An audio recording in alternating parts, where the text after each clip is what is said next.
Is the successful accumulation of land, animals, and money an end in itself? Daniel Unruh is my guest today, and he's going to help us think about that question. My legacy is not with this operation that I'm currently growing.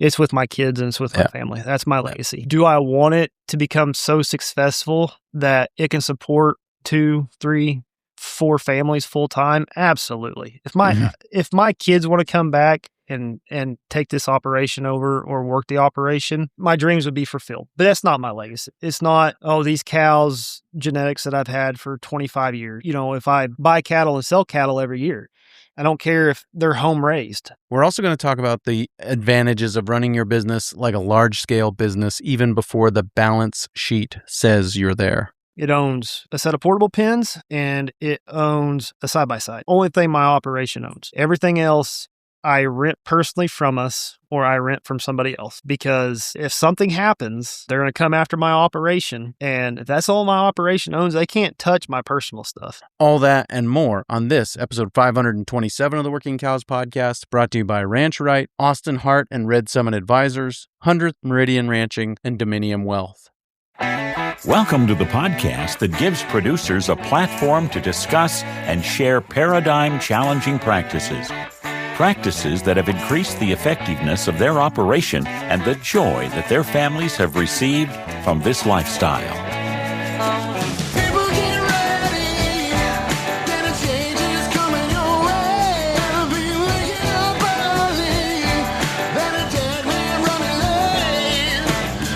Howdy, everybody. It's Clay Connery, host of the Working Cows podcast. Very excited to be joined once again by Daniel Unruh. He is, of course, part of the team there at the Ranch Rolodex podcast, and really appreciated his perspective and some of the journey that he's been on to start from very little, zero maybe even, in the ranching business and grow to an operation that is doing a really good job of supporting his family. And so wanted to talk to him about that path and the trajectory where he sees it headed, and just really excited to have him on. So here is my conversation with Daniel Unruh.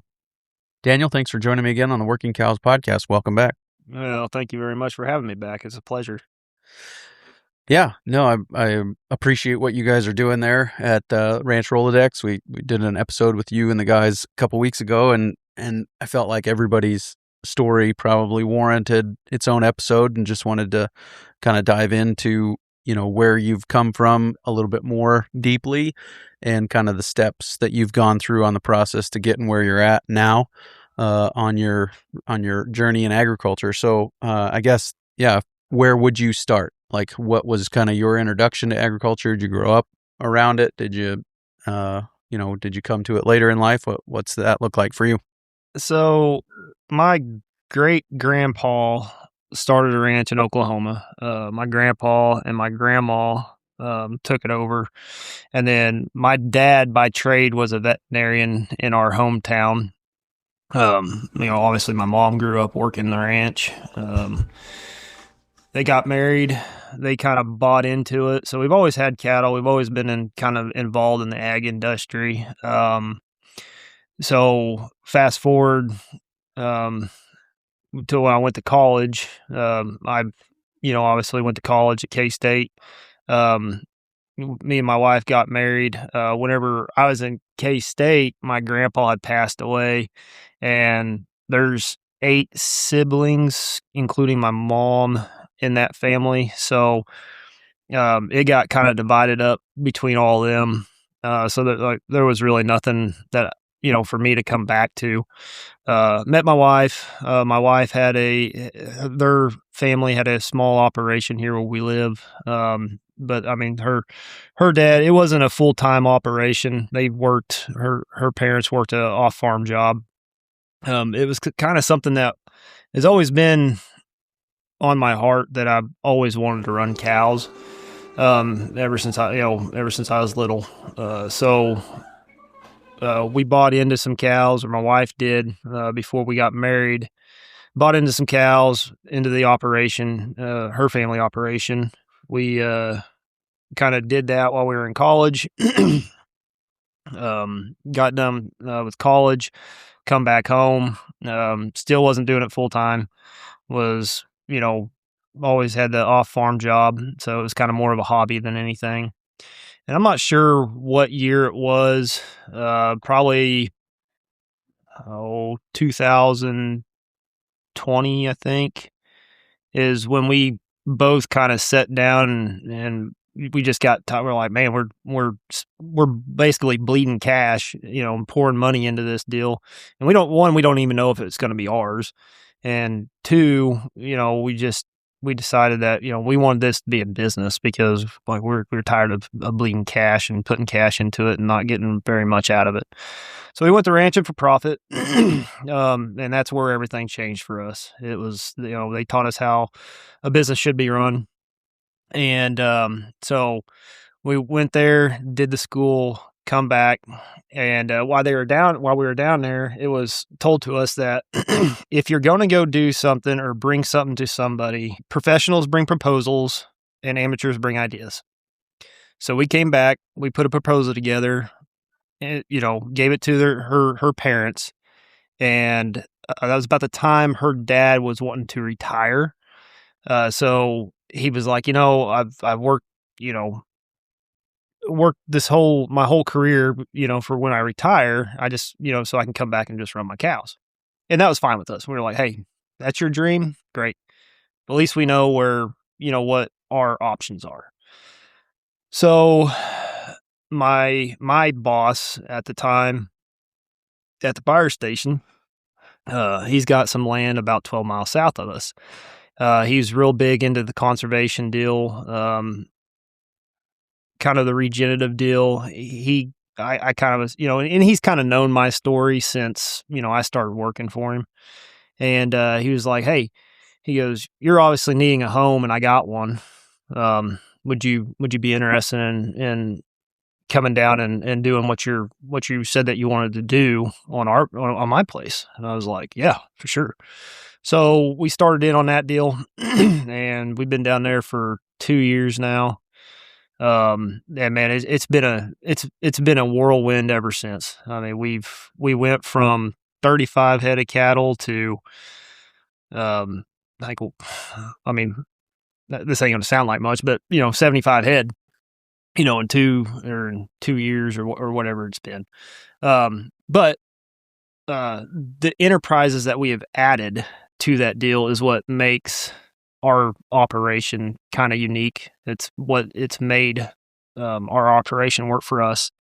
And let's take a quick break and hear a word from our sponsor today, Ranch Right. We've been telling you for years about the power of working with the team at Ranch Right to help you acquire actionable financials so you can build a profitable business and pass on generational wealth. Don't just take our word for it. Listen to some of these responses on a recent survey of Ranch Right's clientele. 97% of them said they understood their financials better as a result of working with Ranch Right. 91% said Ranch Right saves them time, and over again in the survey, these ranchers say the value of working with the team at Ranch Right is the team. Many of them remarked that the conversations with their Ranch Right team member helped them see the opportunities they had for business growth and success. They used words like eye-opening and helpful to describe the reports, saying that they had more clarity about the next step as a result of the product of Ranch Right's work. Head over to ranchrightllc.com today to book your discovery call and see how Ranch Right can speed up your path to profitability. Let's dive in a little bit more on some of the steps, as I said, and then we'll talk about some of the things that you guys have added.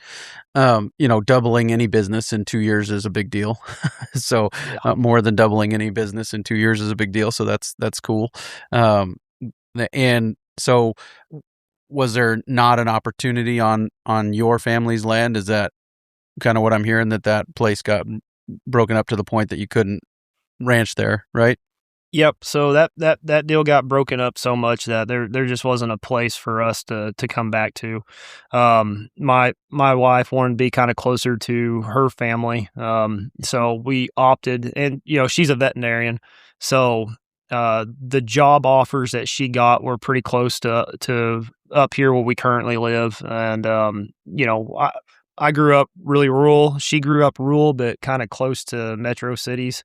So it was a real easy decision as far as, and that goes back to our paradigm of like, hey, ranching is just something you do on the side. You go to town, you get a job, you work for 30 years, you retire, you get your pension, and then you run cows full time.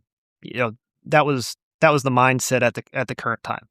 So that's what we did was we she took a job, a very good job with her current boss, and 15 miles from here.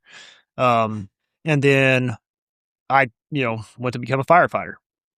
So going back home was not an option, and that's where that's how we ended up here today. Sure. And your boss where you went to run these cows and stuff, is that the fire station? That's the job. Yep, that's the fire station job. Yep. So he was my battalion chief, and then when I got promoted, I switched shifts, and then somebody else became my battalion chief or my boss, or however you want to say it. Sure. But yeah, he was like, hey, I've got a home, I've got acreage. I really want to see what you're, and we had came back and we implemented the rotational grazing here at the house, or here at the home place first. And we did that for 3 years, I think, here at the house. And learned a lot, learned what not to do and learned kind of what to do. And man, when we came back, we went all in. There was no dipping the toe. I mean, it was cold turkey everything, and we went all in. And it took a little bit to get it going. And he kind of drives by the ground that here at the house all the time, and he kind of over the years he just kind of seen it slowly turning and getting better and better and better and better. And then that's why he was like, hey, I can see progress being made, and the progress you're making, I want that done for my land. Come do it for me. So that was what his interest in the regenerative stuff was, from watching you and the improvements that you were making in the land you were managing. Is that right? That's right. And he owns, well, he's got his hand in about everything, but his main business is, other than firefighting, is land clearing and range management. So he's got crews that go and do government burns, land clearing, stuff like that. So I mean, he's always been the conservative, into the conservation. He's always been into the conservation of the deal. Yep. So, and then, he really liked what we were doing, and he was just like, hey, dude, I've got, and I think the fact of it is that he's one of those guys that likes to see younger guys succeed. Or younger people exceed, not guys only, but younger people exceed. And if you can be loyal and you can be trustworthy, he's all about it. He's like, I'll give you a home, I'll give you the opportunity. We'll whatever we can do to make everything better. Let's get it done. Very good, very good. And so, are you operating in more than one place now? Or did he have cows, or did you bring the cows to him? So I brought the cows to him. They used to run cows, his grandpa did. And then I think after he passed away, he just never got back into the cow deal. So I brought the cows to his place. I currently run some cows for him. That was, kind of worked into the contract that, he wanted to be part of it. He didn't want to necessarily be an absentee landowner but he wanted to be part of it. So we worked that into the contract of like, hey, I'll run so many, a certain percentage, and then you get a certain percentage to run, and then I'll just manage them. He's not the only ground. That was the original only ground that we had when we decided that we were going our separate ways from the family deal. That was the only ground that we had. And then I think down there is 300 and some odd acres. And, this year we went from, 300 and some to 1,000, damn near 1,000, 980-ish or something like that. And then here at the house, we don't necessarily have a contract on it, or, we don't really consider that, we operate it, but we've got, Ellie's family is really supportive of what we're doing, and they kind of allow us to run some cattle here kind of as a flex herd on their ground. So mostly between February, March, April, May, we'll be here at the house, and there's 110 acres here that we'll run cattle on, and then we'll, when May hits, we'll disperse and go to our other leases that we've got. Let's take a quick break and hear a word from our sponsor today, Austin Hart at Red Summit Advisors. At Red Summit Advisors, Austin Hart doesn't guess when it comes to structuring your PRF coverage. While most agents just run a handful of cookie-cutter options, Austin uses our proprietary software to analyze every grid, every coverage interval, every combination, so your policy fits your land, your rainfall history, and your operations goals. Red Summit makes PRF easy, so you can keep your family on the land. Call Austin Hart at 307-343-5670 today. What were some of the other enterprises you mentioned earlier? You said, we've added as far as enterprises is kind of what sets you apart. What does that look like? Yeah. So, obviously when we went to Ranching for Profit, they talked about enterprises. They talked about, the deadwood, finding the deadwood, what enterprises are actually working for you, what it's not, talking about gross margin per unit and running projections and stuff like that.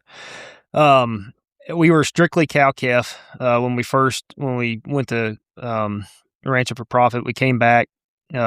We actually before we sold all the cow-calf deal, I went to the sell-by marketing, Wally Olson sell-by marketing school, and then later attended Doug Ferguson's sell-by marketing school. We came back. We sold all the cow-calves, and then we just went to strictly trading cattle. So what that taught me was we didn't have a lot of capital. We didn't have a lot of access to capital. We didn't have a lot of equity. So when I say we built this from the ground up, we literally built it from the 35 head of cows that we once had. And that wasn't at the, when we sold them, it wasn't at the peak prices. I mean, they were on their way up, but they weren't as high as what they had, have gotten in the past or are now. So our biggest deal was capital. Our biggest deal was turnover. Our gross margins were there. It was like, well, how do we scale this, and how do we scale it in a timely manner? And that's where thinking outside of the box comes very unnatural to me. But whenever you're needing, if you're drowning and you're needing air, you think of something really quick, right? So that's where we got creative. We started custom grazing because that week or that monthly paycheck is really nice. So we started custom grazing first with, some owned cattle. So that was our first two enterprises. Last year we were like, man, what else can we do? Because we have some really nice facilities here at the house. I mean, we've got, I had 8 years to design and save for the facilities that we currently have. So I'm like, man, we got nicer facilities than some feedlots do. I'm like, what can we do here during, and that benefits, us, the land, our bottom line. So, and this is where it gets kind of cool. One of our neighbors down the road, really good friends of ours, really great people. They're like, I don't remember how it got started. I think I was actually, he was they were in the pickup with me, and I went to show them my in-laws' set of steers that I was, or that we were kind of helping advertise. And, so we're coming out of the pasture, and he goes, hey, he said, you wouldn't be interested in Kevin heifers, would you? And I'm like, I never thought of it, but yeah, I'd be interested in it. I mean, we're, my wife's a vet. We got great facilities. There's nothing that, between me and her that I feel like we can't do. I'm like, oh yeah, sure. And that was kind of one of them deals that I opened my mouth before actually thinking about it. And so I'll be dang, come December, they show, here's a, 70 head or however many it was, 60, 70 head shows up. And I'm like, oh, okay, well, I guess we're doing this. So, so we got into that, this year we're going to do more of it, for them. I think they're going from 70 to, 100 or something like that. So we're doing more of that. And the same people, thinking outside the box. And like I said, our biggest deal was capital and turnover. I was like, we are real big Dave Ramsey fans. That's how we got rid of a lot of our student debt real quick.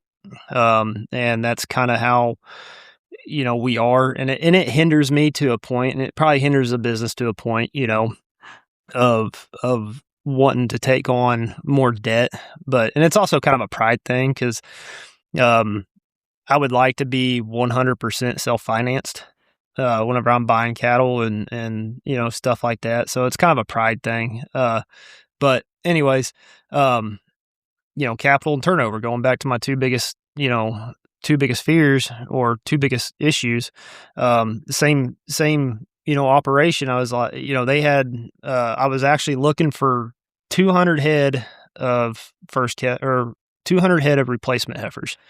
And I wanted to do a big AI project this past spring. And they were here looking at some of the cow because we still had some of the heifers that we were kebbing out. And I was like, hey, I said, you wouldn't know anybody that's got about 200 head of heifers, would you? And, Aaron, it goes, well, actually I do. And I was like, oh, really? And he said, yeah. He said, and they're really nice heifers. Like, I was like, what are you going to do with them? He goes, well, we're just going to feed them out because they're very traditional cow-calf and feeder operators, stalker operators. And I said, how much are you going to get off of those, on a profit per head basis? And he said, I don't know. He said, I think we were looking at about $100 a head. And I said, okay, I'm going to put together a proposal and I'm going to send it to you. And I said, keep an open mind. Let's see what you think of it. Sent it to him. And it was a profit share proposal. And he immediately called me, and he goes, hey, he said, what do you need from us?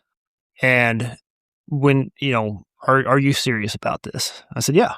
And I said, listen, I don't have the access to the capital, and there ain't no bank that's going to go loan me. I mean, at that time I think replacement heifers were bringing $2,800, $2,900 a head.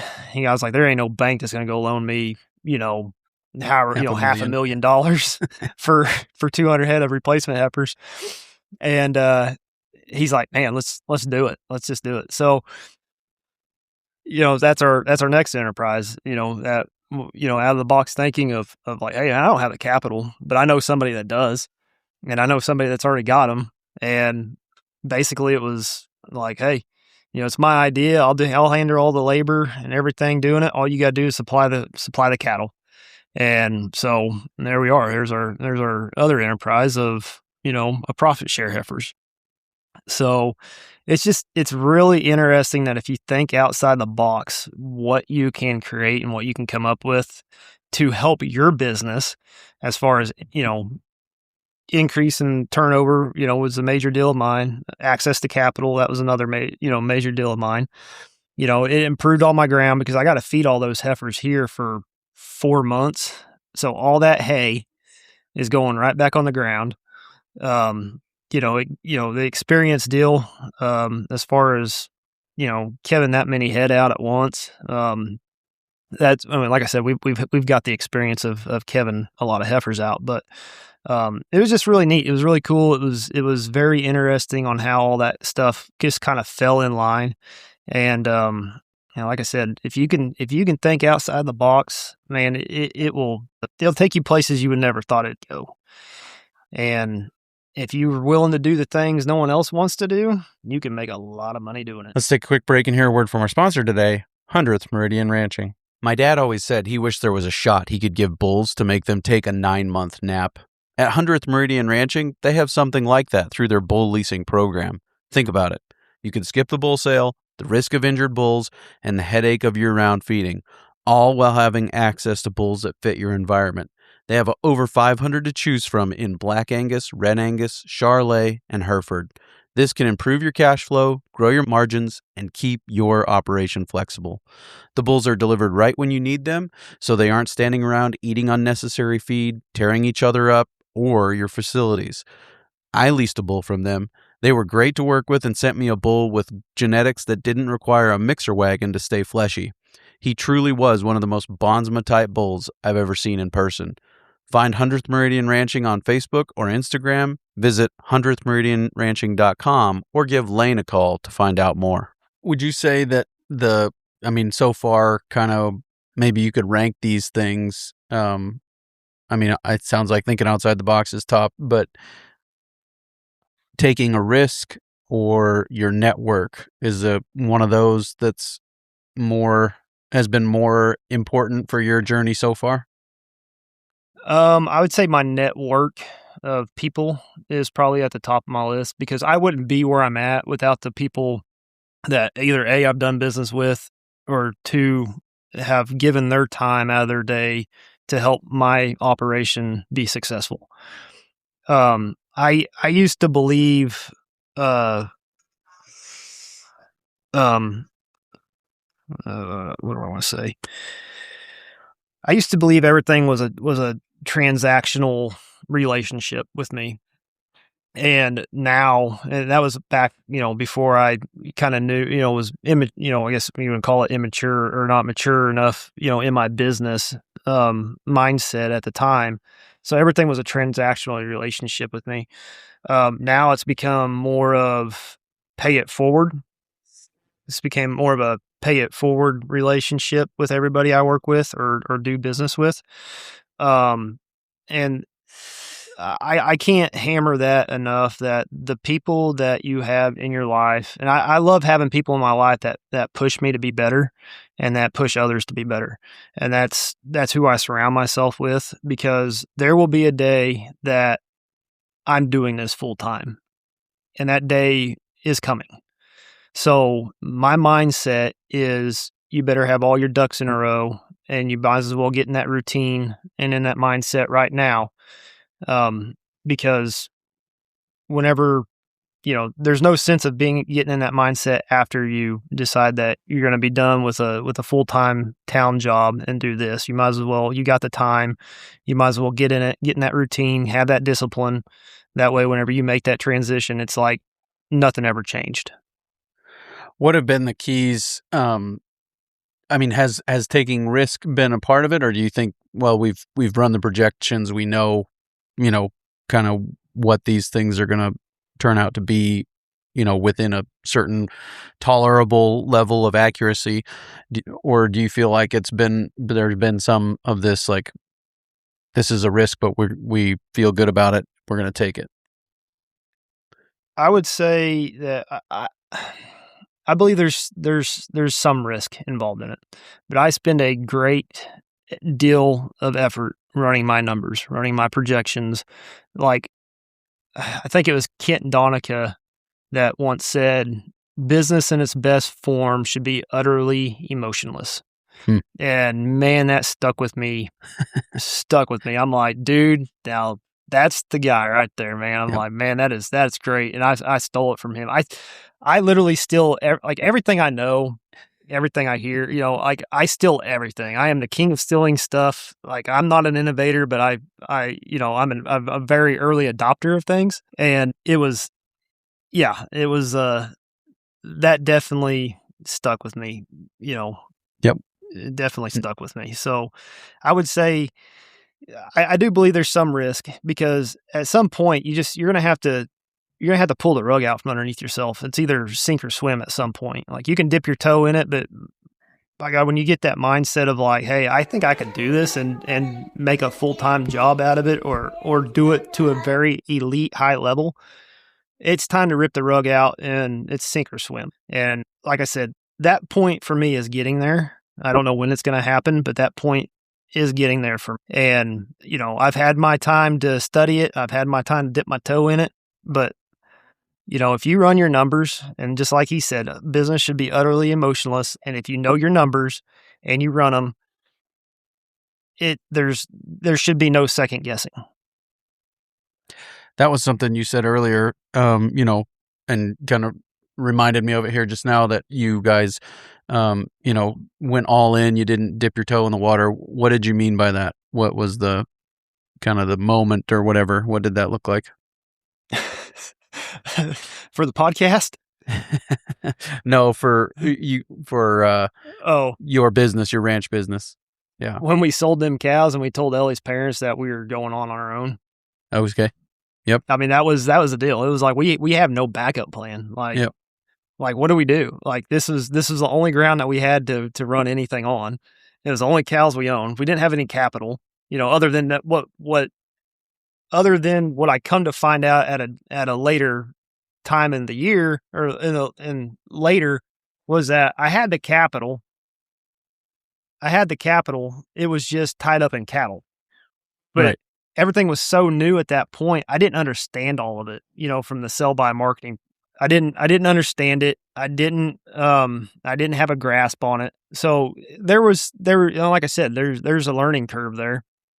But like when we're like, hey, we want to turn this into a business, and they're like, well, we just want to run our cows and whatever.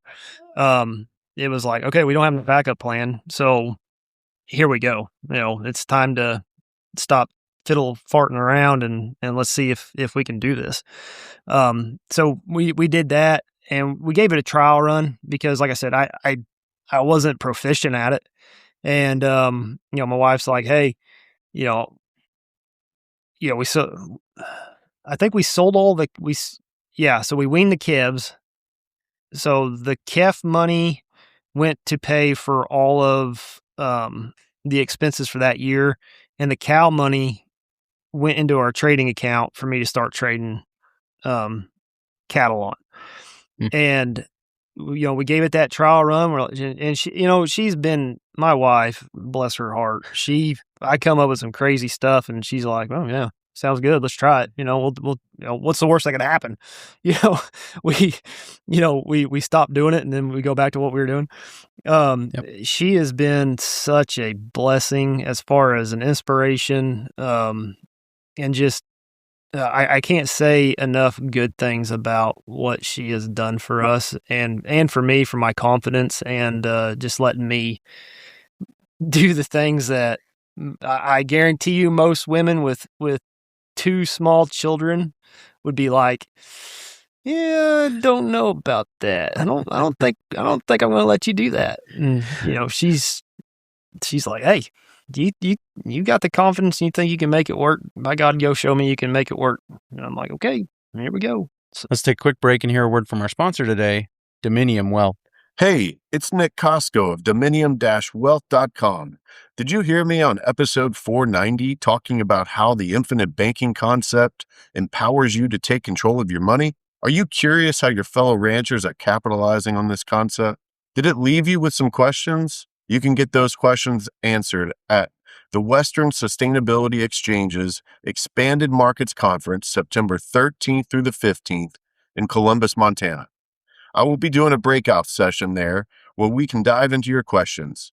For more information on this event, check the show notes or visit westernsustainabilityexchange.org. Yeah, that's kind of another thing that I wanted to touch on is how do you balance the off-farm job and that, from my perspective, it's always kind of looking at it as this isn't my full-time job, so it can't take all my time. I can't spend every moment that I'm not at the off-farm job doing this. Otherwise, I'm getting paid, whatever per hour to do this. And I could probably make more money working for somebody else than working for myself. Has that been part of kind of your mindset as well?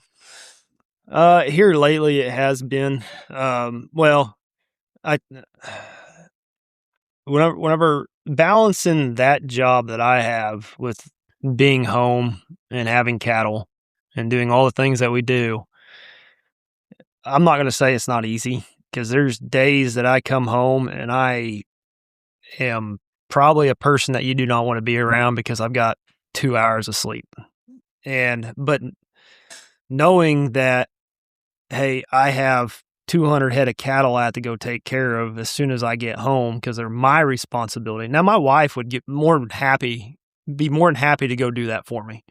And she's like, hey, if you ever need a break, whatever, I'll do it. But those were my responsibility because I am the one that, I'm the one that got them here. I put us in that position, so that's my responsibility. I feel like it's my responsibility that I should be the one that needs to be looking after them. There's days that are a lot easier than others. There's days that's a lot harder than others. Have you ever met Taylor Moyer? Yes. Okay, so... Well, not met him in person. I've interviewed him twice. Okay, so that dude is freaking cool.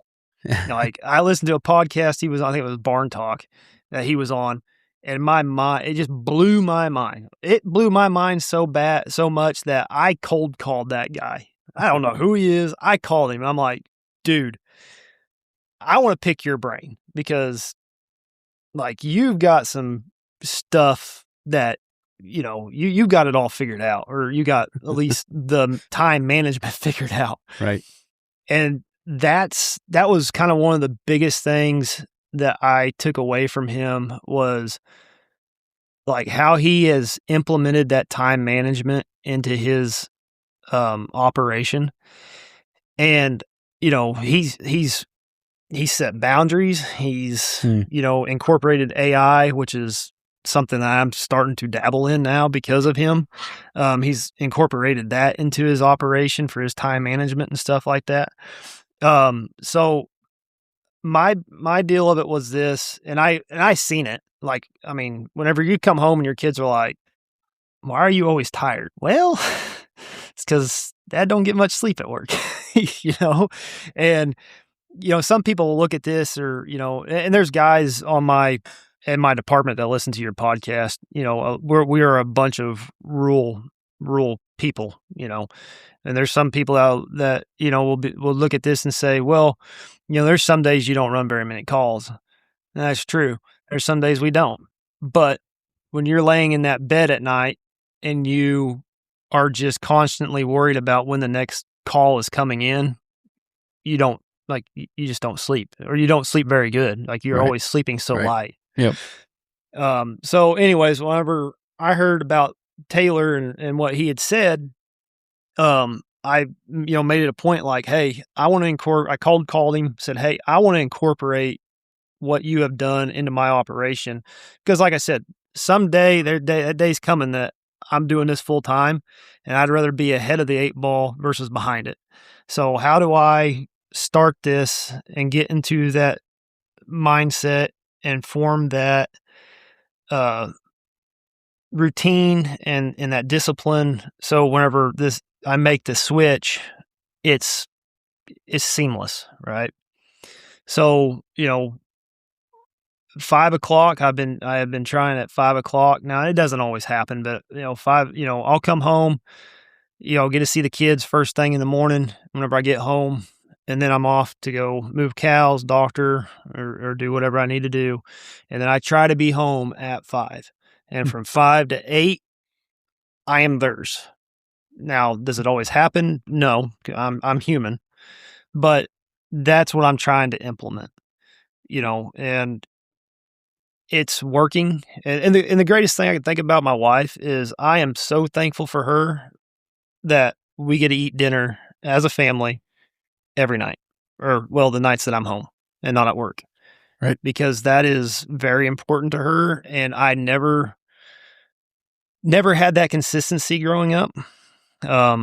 So I cannot thank her enough for that. And I would encourage everybody that, you know, whether you're in the agricultural sector or whatever sector you're in, implement that change, because, man, it's been such a blessing for us. And like I said, everything's a work in progress for us, you know, because it's something that, you know, it constantly need work as you go through the changes of life.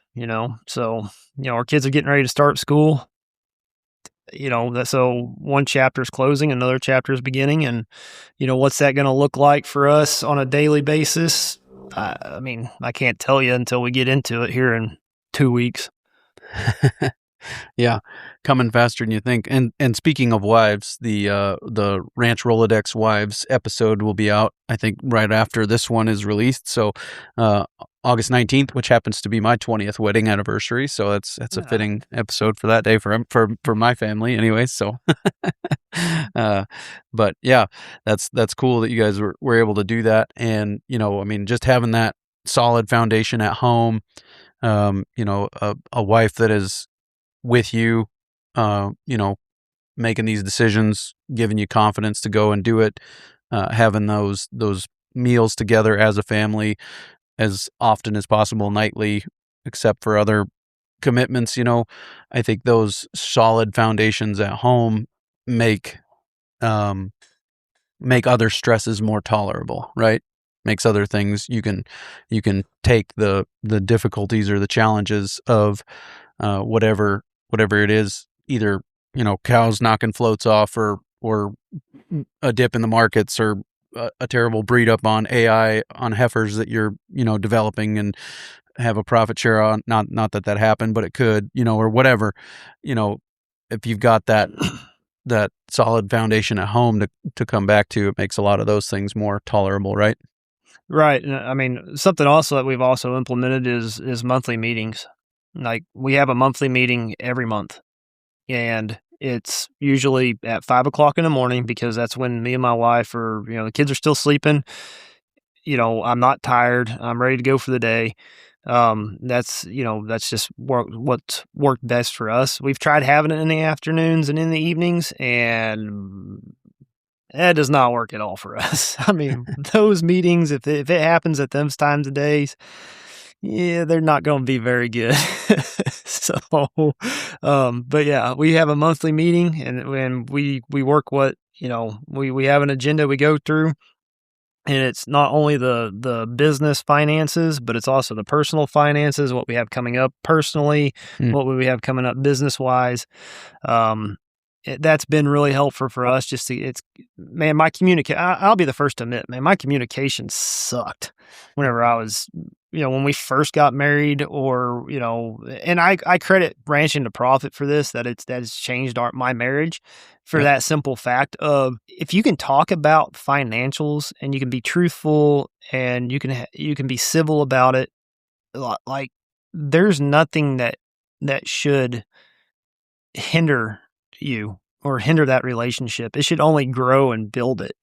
And so I credit them a lot, and there's other mentors that I've had, that's helped me and stuff like that. But as far, from a business standpoint, that is those monthly meetings, and my wife just being like, hey, I want you here to eat dinner with us, because that's important to me. And I think it's, something that, we should do as a family. Okay. And, what they say, a happy wife, happy life, or something like that.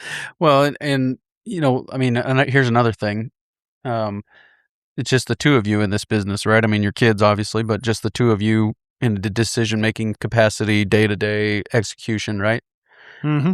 But you're still having monthly meetings, and I think, and there's been several things in this episode that have kind of touched on this point, that if you wait until you're a big business to act like a big business, you'll probably never get to be a big business, right? You act like a big business when you're a small business, so that you have the systems in place to grow and not collapse under the weight of the weakest link in the chain, right? Does that make sense? Yep. I 100% agree with you. Right. And so from monthly meetings to some of the other things that you guys have implemented I think those are all kind of examples of that. And I think that's part of the reason why you've been able to take the opportunities when they presented themselves, right? Right. And I think a lot of it is because of those monthly meetings. Like, she went to Doug Ferguson's sell by marketing class with me, because I wanted her to go. She is very good with numbers. Like, she is very smart, very educated, very good with numbers. I hated numbers. I hated math. I hated science, like that stuff I hated. And after I got back from ranching for profit, I loved it. And I saw the value in it, which I wish I would have saw the value of it whenever I was in high school. But different times and different stage of life, and yeah, I could have cared less. Or even whenever I was in my 20s in college, I wish I would have understood the value of knowing numbers and math and stuff like that. So she, like I said, I wanted her to go to the sell by marketing school with me because I wanted to be able to bounce something off of her, say, hey, did I do this right? And she knows how to do that stuff. She could care less, but she does know how to do it. But what's so cool, because of our monthly meetings, like she's a 50% owner in this deal. She has access to every bank account, every trading account, everything that I do money-wise, she has access to. But it's because of these monthly meetings, and it's because of the communication that we have because of it. I don't even know the last time that she can't even tell you how much money is in our account. Now, like I said, she's got access to it, but like she just trusts me. She's just like, hey, this is it. And if we have a big purchase coming up, and when I say big purchase, I mean, I'd say anything equipment wise, probably, $5,000 or more is a big purchase for us.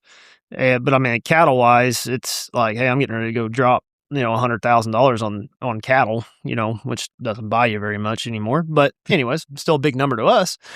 She's like, hey, I trust you, whatever. Like if you say this is what it is, go do it. And you ran the numbers. The market's telling you that's what it wants. Yep. Go get it. Yep. And I think that's maybe what hinders a lot of businesses, is that it's just that communication. Now, I can't say that for sure, but because every operation is different. But that's the importance of knowing your numbers and being vigilant about running your numbers and putting a lot of effort into knowing them. Every problem's a people problem, right? Man, isn't that the truth? And every people problem probably starts with a lack of communication, honestly. Yeah. Well, so there's truth to that too. For sure. So yeah. So the business today then, started out cow-calf, 35 pair, sold them, funded the trading account with the cow money, paid the expenses with the calves. And then you've done some heifer development or breeding of heifers and still doing some sell by marketing. Is that kind of the gist of the business now, or is there more that you would say should be included?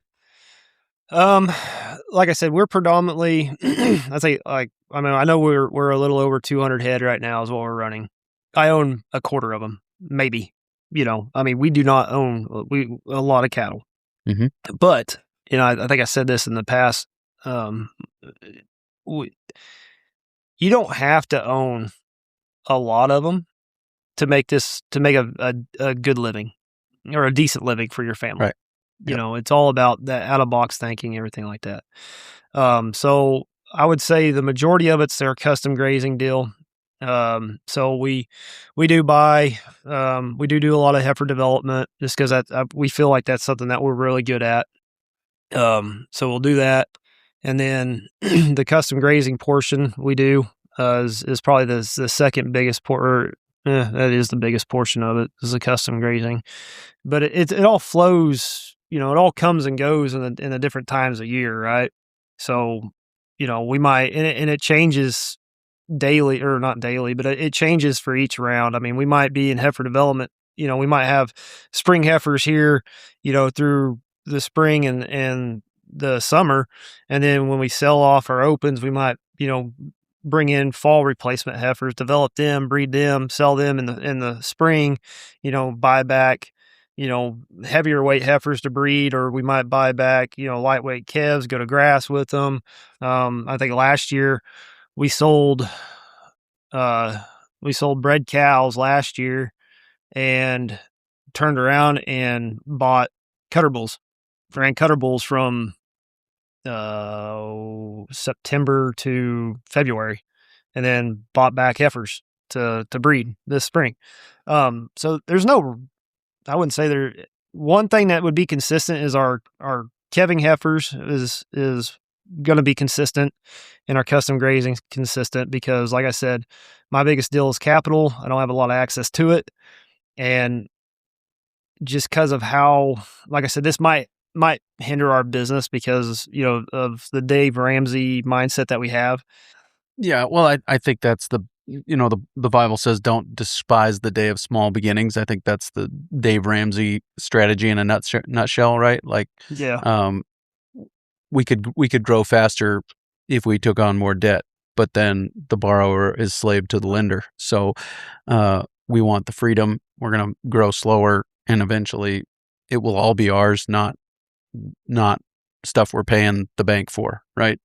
I think that's helpful. Yeah, it's very helpful. And there's other people that are a lot more comfortable with debt than me. Mhm. And I am jealous of them because I'm like, man, I could grow probably this much quicker, but then there's a pride deal, and then honestly, like, I don't want a bank to I don't want to give them the power that then they call me up and they call my loan. Right. And then I'm like, now I have to sell these, whatever this livestock that I have or whatever I have on a time that I don't want to sell it because Right. it's like the worst price you can get for them. Yep. And then, if you do end up having to sell them and you don't get enough money back to cover your cost and them, like now you owe that bank money. So Yep. it's kind of like, I'd rather just play with my own money, and, Zach and Derek, those guys, they're much more creative thinkers than I am. They're much more, they can probably take on a lot more risks than I can. And they're also probably a heck of a lot more interesting to talk to than me. But, anyways, it all just depends on what, how much risk you're willing to take on. And for me and, my family, I've got 2 little ones, like I said, and a wife to take care of. There's going to be a delicate balance in between that. And, for me, we found I am more than happy to do the custom work and have that constant paycheck and not have so much money loan, so much debt, and not being willing to gamble, what we have personally, what we personally have. My operation owns 2 things. It owns a set of portable pins and it owns a side-by-side. It's the only thing my operation owns. Everything else I rent personally from us or I rent from somebody else. Because if something happens, they're going to come after my operation. And if that's all my operation owns, they can't touch my personal stuff. Right. We have enough. And that's one of the biggest worries that I ever had when I first started running cattle on my own was like, man, because we sit next to a lot of major highways. All my stuff sits next to a lot of major highways or blacktops. And that was my biggest fear of like, a cow gets out in the middle of the night, smokes, and somebody smokes one and it kills them or kills one of their family members. I would be personally devastated because of Right. the loss of life. Yeah. But I wanted so much insurance protection if that ever happened. And I wanted so much separation between my operation and my personal operation that I went and talked with lawyers. I went and talked with insurance agents. Like I did my homework and went and made sure that, no, this is cut and dry. This is what they own. This is the only thing that you can come after. You can't touch their personal stuff. And, Right. and I don't know, what a lot of bigger operations do. I'm sure there's a lot of that, but I think that's one thing that maybe smaller operations need to get better at is I know we're going off a completely different trail of what you asked, but I think a lot of small operations need to look a lot more at it from being, the margins are so tight anymore. You cannot afford to not run your operation like a real business. Whether you work it full time or you work it part time, it needs to be ran like a real business because there is a lot. And I found this out as I kind of dug more into it and started talking with people that actually, lawyers and insurance agents and, just the horror stories you hear from that. There's a lot of people that do not think of it or run it like a true business. And if you pierce that corporate veil, if that other side has a decent lawyer, they're going to be like, hey, yeah, look at all this, yeah, now we get to come after your personal stuff, and I didn't want that. Like I wanted, this is a business and it's going to be cut and dry, and there's not going to be personal money in the business and there's not going to be business money in the personal side of it. It is 100% cut and dry. So if anybody ever looked at it, they could be like, yep, nope, not one time has there been any corporate veil, the piercing of a corporate veil. So, but I do think a lot of smaller operators need to start looking at more like that than just this is a hobby and we pay everything out of our personal account, and because I'm not 100% sure, but because I'm not a lawyer, but right. Yep. Yeah. Yep. For sure. And my lawyer would agree with that when I've talked to him, about keeping those things separate and making sure that there is no leg for them to stand on and piercing that corporate veil. He used the exact same language. So we've talked kind of about where you started, where you are now. Looking towards the future, that's difficult to know, obviously, but will the business continue to look like heavy reliance on custom grazing and sell by marketing, do you think? Or would there be like, I would like to own our own cow-calf pairs again at some point in the future? So it's funny that you asked that. So when I talked to Taylor and he was saying that, he incorporated AI into his operation. One thing that he mentioned to me is like, hey, you need this master brief. You need to have, because this is what he did. And it actually interviewed me. Like, it took 3 hours. This is like a 3-hour interview. Like, it interviewed me and it pulled every single piece of information possible out of me to, come up with this. This is, Circle K Cattle Company. This is what it stands for. This is their goals. This is, and I want to as this gets bigger, I want to transition to more own cattle versus custom graze stuff. Cause you'll earn more money owning the animal. That's for sure. But I think we'll be predominantly still sell by. I don't think that'll ever go away. I enjoy having babies around, baby calves. That was one thing that we always loved having. My wife, my kids absolutely enjoy having baby calves around. My only problem with cow calf deal is that the turnover isn't there. Now you can, and I've kicked around the idea of going by and, P3s, calving them out and then selling them as pairs. And we might do that. If that's what the market's telling us to do. We'll definitely do that. But I think I don't remember who said it. I think it was, I'm not sure who said it, but they basically said, and it might have been John Haskell or it might have been Jordan Steele or somebody else that I heard this, but they said, until your taxes become John Haskell. Okay. Until your taxes become one of your biggest expenses, you don't need to worry about it. Yeah. And what I loved about what Uncle Wally, I call him Uncle Wally because whenever I was at Manhattan, I worked for his nephew. And so all the stories I ever heard about Uncle Wally he was always referred to Uncle Wally. Yeah. So I call him Uncle Wally, but Wally Olson, he was like, hey, and this a guy that I call a lot as well, but he said, we do a lot of, stalker stuff for the cash flow, but then we take, and then on the cow-calf side, that's how we exit money out of the business. And that's, we use that as a tax, for tax purposes. And I think once we get to that point, I think we'll be back into the cow-calf deal.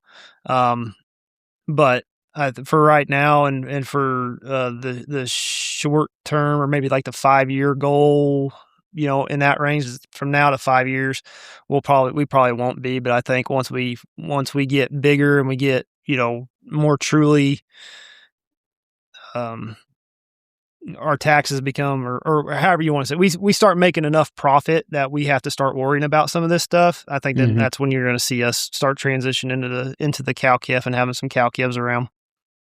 But Yeah.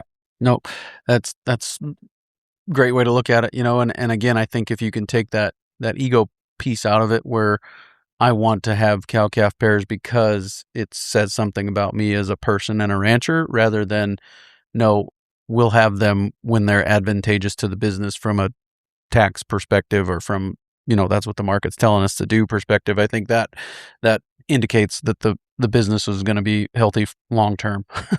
yeah, Right. and yeah, I agree. And like, listen, my legacy is not with the cattle. My legacy is not with this operation that I'm currently growing. It's with my kids and it's with my Yeah. family. That's my legacy. Now, do I want it to become so successful that it can support 2, 3, 4 families full time? Absolutely. If my kids want to come back and take this operation over or work the operation, man, my dreams would be fulfilled. But that's not my legacy, right? It's not, oh, these cows genetics that I've had for 25 years. And if that is like your legacy, great, because that's what you're truly passionate about. That's just not what I'm passionate about, right? I don't care if if I buy cattle and sell cattle every year. Oops. Buy cattle and sell cattle every year.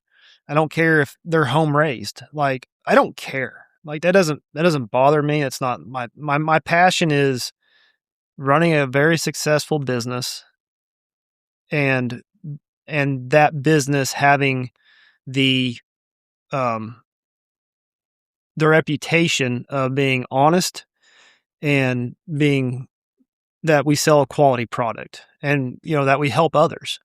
But like I said, it's not my, I mean, that's what I want for my business, but that's not what my legacy is. Um, and I think some people get into that. And I think that's kind of a paradigm. Mhm. But I mean, like I said, if it's your passion, then great. If your passion is the genetic side of things, absolutely, man, that's your legacy. Great. That's just not what my legacy is, and it's just not what I'm focused on. Do I want to sell a quality product? Absolutely. Do I want customers to be happy? Absolutely.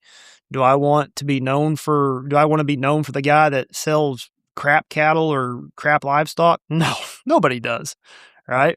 But if I could bridge the gap of somebody that wants high quality cattle, but, doesn't raise them, but needs them, if I can bridge that gap between, that seed stock producer, or, even a commercial operator that sells quality cattle, and somebody that needs them, and I can make, what I need to off of them and still leave meat on the bone for the next person that's going to get them. And hands down, I'm all game. I'm all for it. And that's, one thing that, again, referring to Uncle Wally said, he's like, hey, if you got something to sell and you're willing to sell, 9 times out of 10, those people are going to come back because you've always got something for sale and you're willing to sell. But if you're not willing to sell and Yeah. you lock up, you're going to lose a lot of money. Mm-hmm. Yeah.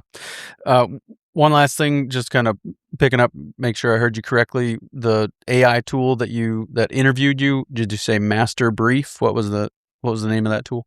Yeah. So Taylor could explain this all, because like I said, this is all brand new to me, but Taylor could explain this a lot better.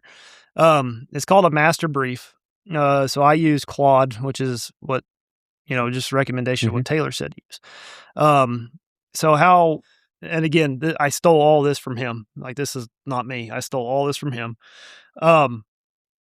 He said that, I say, hey, I'm writing this Master Brief for, Circle K Cattle Company or whatever company you have. I want you to interview me as intensively as possible to get all the information out of me. And I'm not going to write it, but you're going to write it. I just want you to interview me. So that's what I asked it to do. And like I said, it was like a 3-hour interview. And all I did was talk to my computer. I just talked to it, answered the questions, and it pulled up, and we have a mission and vision, and I gave that to that. I gave it to it so it could read it and everything like that. And it put into it. I think mine was like 5 pages long, is what my master brief was. But anytime that I ever go to ask it a question, I always make it refer to that master brief. So it has context of why, this is who we are and this is the principles we go by. That way, like it knows who we are and it knows what principles we stand for and operate by. And that way it can give me the context under that pretense. So it's really cool. But AI is one thing. I'd be the first one to tell you. I hate technology. I absolutely do. I'd rather pen and paper. And I hate learning new things.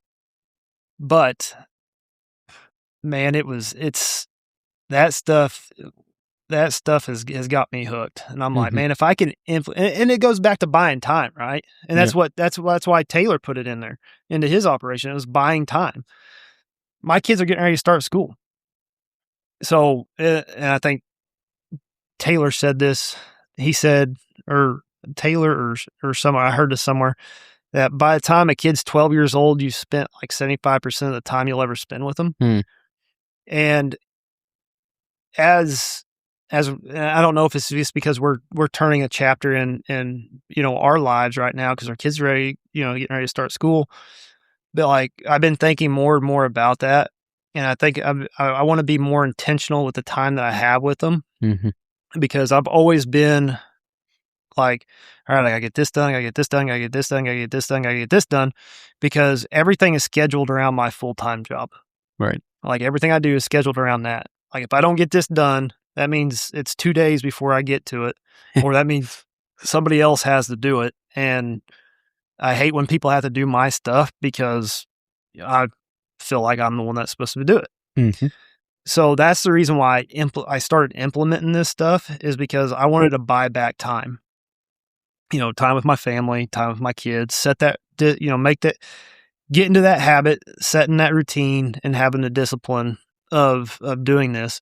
And that's just a tool that I've implemented thanks to somebody else. Like we said earlier, it goes back to your network of people, right? This is something I learned from somebody else that took their time.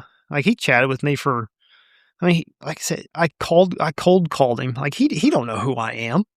He had no obligation to give me his time to, help me understand and learn and teach me about the things that he's implemented into his own operation that's helped him with a certain problem I'm having in my own operation. And that's what, going back to our podcast, the Ranch Rolodex, it's all about who has helped who, paying it forward, paying it forward to the next person, the younger generation, the next person coming behind you, somebody that's standing right beside you, or heck, you might even teach one of your mentors a thing or two. Man, there's just no words to explain how grateful I am for the people that, have helped me. And if I can do that for one person, and if I can save them money or save them from making a mistake that I've made that's cost me money, and that's the only thing that it's ever helped them do, hands down, I will be happy about it. Yeah, for sure. Well, I'd like to talk to you a little bit about kind of some of your takeaways from the master brief for some bonus content. But for now, if there isn't anything major that we've missed today, I'm going to let you go for this main episode. Anything that you need to include here as we point towards wrapping up? Don't be afraid to take the jump. I mean, that's one of the biggest things that I'm not gonna lie, I was scared to take some of the jumps I did, but the principles If you follow the principles and you follow that, and man, I don't know, just know your numbers. That's all I got to say. Know your numbers, know the principles behind them. Don't be afraid. If you're going to do something, dip a toe in it, try it out. But if you think it's for you, at some point, pull the rug, jump right in it, and don't be afraid. I mean, high risk, high reward. Yeah, or no, yeah, I don't know how that one goes. But anyways, yeah, just That's probably right. don't be afraid to do something that is, be a lifetime learner. Be a lifetime learner. And if you, there's a bunch of words I want to say, but I'll just ramble. So. I think those are some good ones. So I appreciate your time today, Daniel. Thank you. Yeah, I appreciate you having me on again. It's a pleasure as always. Very good stuff there with Daniel. Really appreciate his perspective and the journey that he and his wife have been on in growing that operation, and just kind of the hunger and the drive to continue to advance the business, and you can really see that in the way that it's been paying dividends for them. Also, just a reminder, as we talked about, Daniel, Derek, and Zach are hosting the Ranch Rolodex podcast this week on the podcast. Coming up Wednesday, they have an episode with the wives of the Ranch Rolodex podcast. So very interesting perspective there, and encourage you to tune in to that and check that out. Coming up next on the Working Cows podcast, we'll be talking to the crew over at ranching.fyi about learning how people learn and how that has shaped the sell-by marketing schools that they are doing. But it's my son and I attended their sell-by marketing school earlier this year, and it's so much more than just a sell-by marketing school. They put you in high-pressure situations with real-world data and try to get you to make a decision. And just to see that the process, the tools that they are equipping you with are helping you to make better decisions. And you can see at the end of the year, the simulated year, the way that the balance sheet looks compared to the way it looked when you started. And so really, really appreciated the format and just wanted to talk to them about why they structured the school the way they did, how the way people learn informed their thinking about how to structure that school. And so look forward to sharing that conversation with you coming your way real soon on another episode of the Working Cows podcast. We invite you to visit workingcows.net to subscribe to the show via iTunes or Stitcher. You'll also find detailed show notes pages, resources from our guests, and the industry leaders who have influenced them. For more ideas on putting your cows to work for you in a more profitable way, tune in next week.